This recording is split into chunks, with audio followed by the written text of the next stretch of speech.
Chapter 40. Moreover Jehovah answered Job and said, Shall he that cavilleth contend with the Almighty? He that argueth with God, let him answer it. Then Job answered Jehovah and said, Behold, I am of small account. What shall I answer thee? I lay my hand upon my mouth. Once have I spoken, and I will not answer. Yea, twice, but I will proceed no further. Then Jehovah answered Job out of the whirlwind, and said, Gird up thy loins now like a man. I will demand of thee, and declare thou unto me. Wilt thou even annul my judgment? Wilt thou condemn me, that thou mayest be justified? Or hast thou an arm like God, and canst thou thunder with a voice like him? Deck thyself now with excellency and dignity, and array thyself with honor and majesty. Pour forth the overflowings of thine anger, and look upon every one that is proud, and abase him. Look on every one that is proud, and bring him low, and tread down the wicked where they stand. Hide them in the dust together, bind their faces in the hidden place. Then will I also confess of thee, that thine own right hand can save thee. Behold now, Behemoth which I made, as well as thee. He eateth grass as an ox. Lo now, his strength is in his loins, and his force is in the muscles of his belly. He moveth his tail like a cedar. The sinews of his thighs are knit together. His bones are as tubes of brass. His limbs are like bars of iron. He is the chief of the ways of God. He only that made him giveth him his sword. Surely the mountains bring him forth food, where all the beasts of the field do play. He lieth under the lotus trees, in the covert of the reed and the fen. The lotus trees cover him with their shade. The willows of the brook compass him about. Behold, if a river overflow, he trembleth not. He is confident, though a Jordan swell even to his mouth.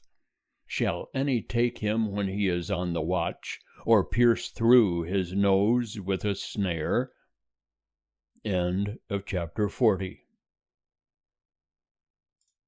Chapter 41. Canst thou draw out Leviathan with a fish hook, or press down his tongue with a cord?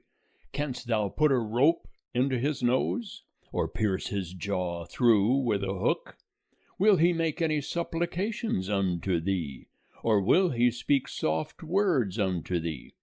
Will he make a covenant with thee, that thou shouldest take him for a servant for ever? Wilt thou play with him as with a bird, or wilt thou bind him for thy maidens? Will the bands of fishermen make traffic of him? Will they part him among the merchants? Canst thou fill his skin with barbed irons, or his head with fish spears? Lay thy hand upon him, remember the battle, and do so no more. Behold, the hope of him is in vain. Will not one be cast down even at the sight of him? None is so fierce that he dare stir him up. Who then is he that can stand before me? Who hath first given unto me that I should repay him? Whatsoever is under the whole heaven is mine. I will not keep silence concerning his limbs, nor his mighty strength, nor his goodly frame. Who can strip off his outer garment? Who shall come within his jaws? Who can open the doors of his face? Round about his teeth is terror.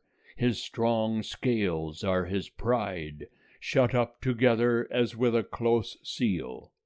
One is so near to another that no air can come between them.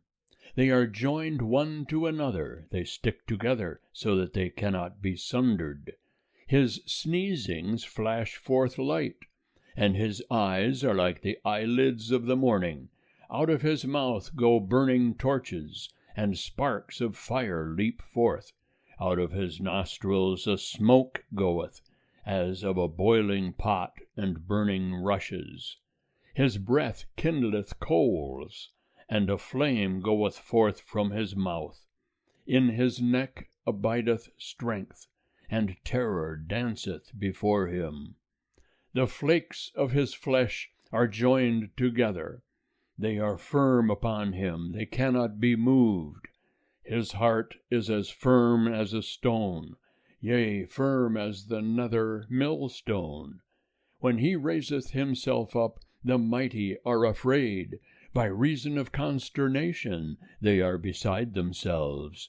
If one lay at him with the sword, it cannot avail, nor the spear, the dart, nor the pointed shaft. He counteth iron as straw, and brass as rotten wood. The arrow cannot make him flee. Sling stones are turned with him into stubble. Clubs are counted as stubble. He laugheth at the rushing of the javelin. His underparts are like sharp potsherds. He spreadeth, as it were, a threshing wain upon the mire. He maketh the deep to boil like a pot.